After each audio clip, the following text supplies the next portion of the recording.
ఉపరాష్ట్రపతి ఎన్నిక నోటిఫికేషన్ వచ్చిన తరుణంలో వెంకయ్య నాయుడు ఢిల్లీలో బిజీగా గడుపుతూ ఉండడం ప్రాధాన్యత సంతరించుకుంది.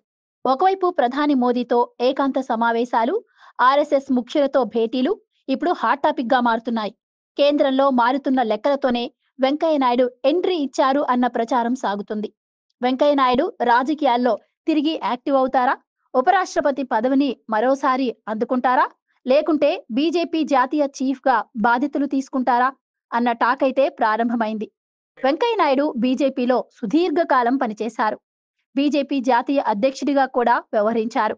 ఆర్ఎస్ఎస్ నుంచి ప్రారంభమైన వెంకయ్య నాయుడు ప్రస్థానం ఉపరాష్ట్రపతిగా ముగిసింది. అయితే వెంకయ్య నాయుడును భారత రాష్ట్రపతి చేస్తారని అంతా భావించారు. కానీ బీజేపీ పెద్దల ఆలోచన వేరేలా సాగింది.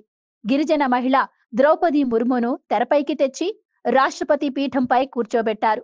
తద్వారా గిరిజనులతో పాటు మహిళల మనసును గెలిచారు. ద్రౌపది ముర్ము ఎంపికతో ఒడిశాలో బీజేపీకి సానుకూలత కనిపించింది. ఆ రాష్ట్రంలో బీజేపీ అధికారంలోకి రావడానికి కారణమైంది. అయితే వెంకయ్య నాయుడు సేవలను బీజేపీ ఎలా వాడుకుంటుందోనన్న చర్చ జరిగింది. కానీ గత కొద్ది రోజులుగా రాజకీయాలకు దూరంగా ఉన్నారు వెంకయ్య నాయుడు. అయితే కేంద్రంలో మారిన పరిస్థితుల నేపథ్యంలో వెంకయ్య నాయుడు అవసరం ఏర్పడినట్టు తెలుస్తోంది. బీజేపీ జాతీయ అధ్యక్ష పదవి భర్తీకి ఆ పార్టీ ప్రయత్నిస్తోంది. అయితే అంతకంటే ముందే ఉపరాష్ట్రపతిగా ఉన్న వ్యక్తి రాజీనామా చేశారు. దీంతో ఉపరాష్ట్రపతి ఎంపిక అనివార్యంగా మారింది.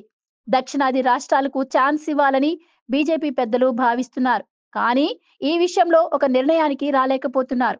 ఇటీవల ఆర్ఎస్ఎస్ బీజేపీ నాయకత్వం మధ్య అభిప్రాయ భేదాలు వచ్చాయని ప్రచారం జరుగుతోంది. అందుకే ట్రబుల్ షూటర్ గా పేరు పొందిన వెంకయ్య నాయుడును బీజేపీ పెద్దలు పిలిపించారని, ఆ సమస్యకు ఒక పరిష్కార మార్గం చూపించాలని కోరారని, అందుకే వెంకయ్య నాయుడుతో వరుసగా భేటీలు జరుపుతున్నారని తెలుస్తోంది. అయితే మరోసారి ఉపరాష్ట్రపతి పదవిని వెంకయ్య నాయుడు తీసుకునే అవకాశం లేదు.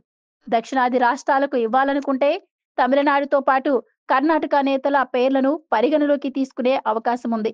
మొన్న మధ్యన బీహార్ ప్రధాని నితీష్ కు ఉపరాష్ట్రపతి పదవి ఆఫర్ చేసినట్టు ప్రచారం జరిగింది. అయితే ఇప్పుడు వెంకయ్య నాయుడు పిలిచి చర్చిస్తూ ఉండటంతో అసలు ఎంపిక ఎలా ఉంటుందా అన్న ఉత్కంఠ కొనసాగుతుంది. మరోవైపు బీజేపీ జాతీయ అధ్యక్ష పదవిని భర్తీ చేయాలని భావిస్తోంది హైకమాండ్.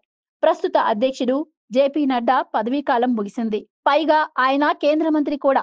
బీజేపీలో జోడు పదవులు ఉండకూడదు అన్నది నిబంధన. అందుకే వెంకయ్య నాయుడుకు బీజేపీ జాతీయ పగ్గాలు అప్పగిస్తారని ప్రచారం జరుగుతుంది. ప్రధానితో 40 నిమిషాలు భేటీ అయిన వెంకయ్య నాయుడు ఆర్ఎస్ఎస్ ముఖ్యులతో సైతం గంట పాటు కీలక చర్చలు జరిపారు. దీంతో వెంకయ్య నాయుడు సేవలను బీజేపీ వినియోగించుకుంటుంది అన్న ప్రచారం పతాక స్థాయికి చేరుకుంది. మరి ఏం జరుగుతుందో చూడాలి.